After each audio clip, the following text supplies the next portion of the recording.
levado por pessoas que estão ao seu lado a romper. Aí é terrível no dia que você rompe. O sofrimento é cruel dentro de você. Parece que você nunca mais vai se recuperar, que você só pensa naquela pessoa. Por quê? Porque apesar dela te fazer tão mal, você tem um vínculo doentio com ela, de dependência afetiva.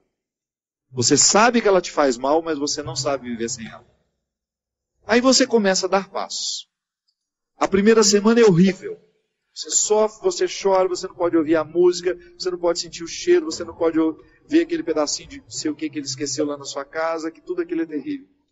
Mas de repente você começa a dar passos de libertação. É como se você estivesse andando na direção de uma terra que só vai te fazer bem. E um mês depois aquele sofrimento ficou melhor, 2 meses depois aquele sofrimento melhor, e de repente você não está nem mais lembrando, claro que ainda existe ali um vínculo silencioso sendo desarmado, porque a dependência afetiva, ela não morre da noite para o dia. A gente precisa, é como se você fosse sufocando uma célula cancerosa com o processo da quimioterapia, sabe? Que você vai retirando a vida da célula cancerosa, que é a célula que nos mata. Aí digamos que 3 meses depois, você encontra de novo com aquela pessoa e você tem aquela famosa recaída. Aí pronto. O castelo que você estava construindo, o chão que você tinha andado, que tinha sido tão difícil, você joga fora e você volta para o Egito, você volta para Israel. Você faz o mesmo que os companheiros de Moisés queriam fazer, voltar a comer a cebola, voltar a comer o alimento podre, estragado. Aí você reata aquele relacionamento, porque ele é doentio e você não cuidou da devida distância que você deveria manter. Porque quando você tem essa dependência afetiva, você tem que estabelecer a distância, porque senão você não se cura. Você tem que parar de querer saber da vida daquela pessoa, porque senão você não se cura. Você precisa parar de ficar fuçando o Facebook dela, porque senão você não se cura. Você precisa parar de ficar investigando a vida. Onde que ela foi? O que ela está? Você tem que cessar todos os pontos que podem lhe fazer querer voltar para o Egito. Porque senão você nunca vai se libertar. Aí 3 meses depois você está bela e formosa já, matando a célula cancerígena, você vai, dá mais uns beijos na boca, volta àquela dependência horrorosa e o inferno retorna na sua vida. Na sua primeira semana é até bom que está tudo voltando. Daqui a pouco, minha filha, você está no inferno pior do que você estava 3 meses atrás. É assim. Quando a gente não sabe viver o desconforto que nos edifica, a gente se boicota o tempo todo. É como parar de beber, é como parar de fumar. Você fica sem fumar 1 ano e você comemora porque você parou de jogar aquela toxina cancerígena no seu organismo e de repente você vai lá e acende um cigarro de bobeira e aquele vício volta como se fosse um monstro capaz de te comer inteiro. Pronto. Todo aquele sacrifício que você fez dos primeiros dias sem fumar vão para o saco. Por quê? Todo aquele sacrifício vai para o saco. Por quê? Porque você não foi capaz de viver o desconforto de renunciar. E, gente, é impressionante como essa mão de Deus nos auxilia assim. Nos fazendo conscientes do que nós precisamos romper na nossa vida. São situações que a gente precisa estabelecer limites para elas. Porque senão a gente não vai ser curado nunca. A gente vai ficar eternamente doente na fila dos necessitados, chorando e mendigando um pãozinho de bondade do outro, um pãozinho de afeto do outro. Pelo amor de Deus, nós não fomos feitos para isso. Nós não fomos feitos para ficar arrastando dependentes afetivamente dos outros. A gente foi feito para amar. E o amor só tem sentido na nossa vida se for para nos edificar, se for para nos ajudar a atravessar o desconforto do deserto. Caso contrário, ele não faz sentido. Esse pseudo-amor, esse falso amor que às vezes a gente diz sentir um pelo outro, que não nos ajuda no desconforto do deserto. Eu preciso viver os meus desertos, você precisa viver os seus. E os verdadeiros amigos são aqueles que reconhecem os desertos que o outro precisa passar e fala, isso mesmo. Vamos passar por esse deserto porque você precisa dele. Agora, a Poliana, Ela quer aquela vida feliz, ordenada. Lembra daquela personagem? A Poliana, onde tudo era o jogo do contente, né? Para com isso. Assassine esse instinto infantil que existe dentro de você, que lhe faz ter medo dos desconfortos da vida. O desconforto da vida, quando bem vivido, ele só nos torna melhores. Tira essa máscara de coitadinha que você gruda na sua cara para os outros terem eternamente pena de você. Você só perde tempo na vida assim. Que bobagem!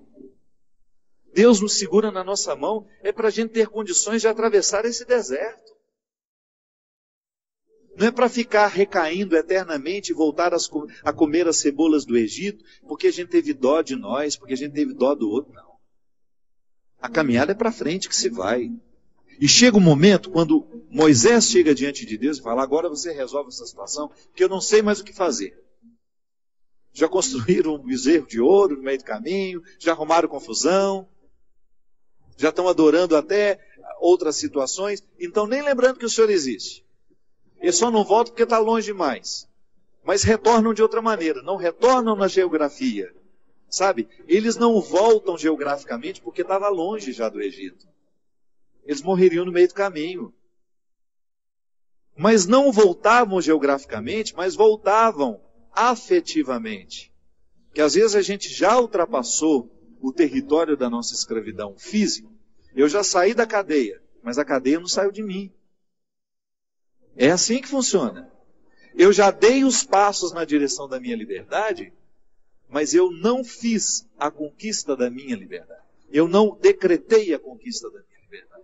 Então eu fico afetivamente preso ao meu passado, lamentando as cebolas do Egito, lamentando o namoro que terminou, a situação que foi terminada, a amizade que foi traída.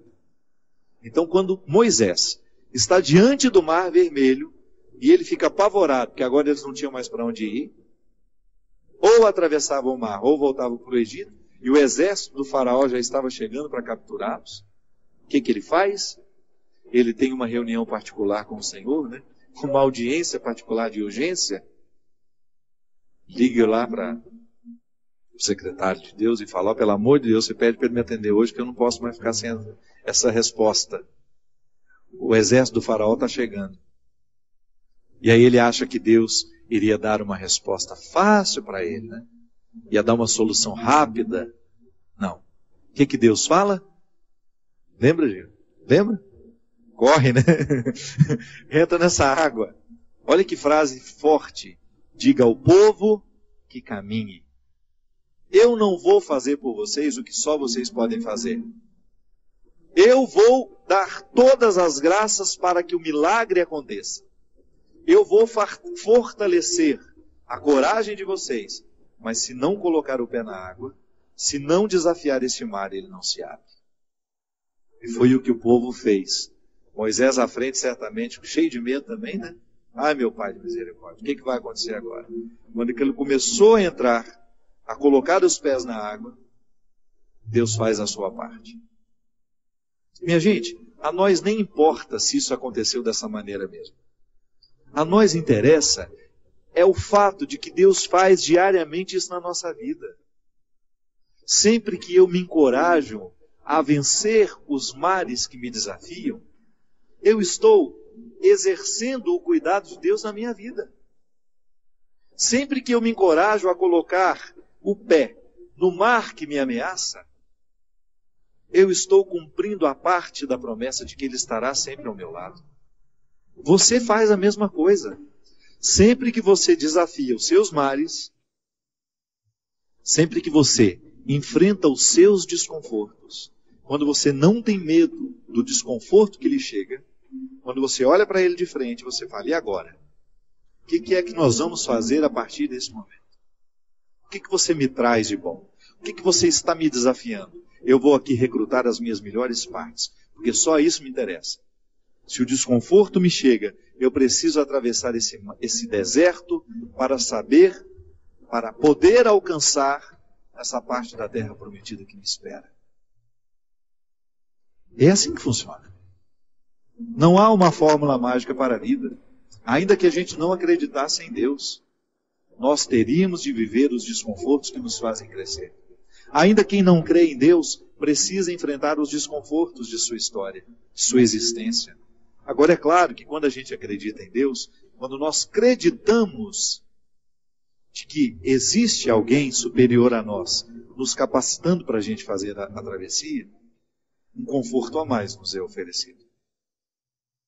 Por isso, baseados na experiência deste conforto que eu já fiz, que você já fez, em muitos momentos, quando essa mão de Deus cuidou de nós, e que a gente dá continuidade ao processo de caminhada, de enfrentamento.